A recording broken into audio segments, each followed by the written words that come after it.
Magandang hapon. Welcome sa Lotto Result Today PH.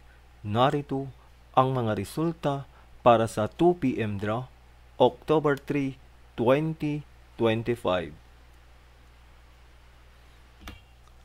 Para sa resulta ng 2D Lotto, 30 at 26.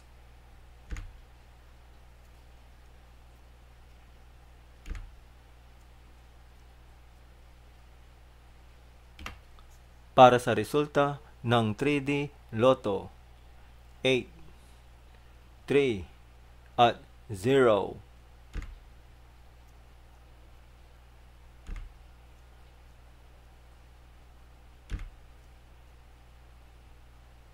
At yan ang mga resulta ngayong 2 p.m. draw. Para lagi kang updated sa mga Lotto draw result, mag-like and subscribe. Maraming salamat po sa panonood.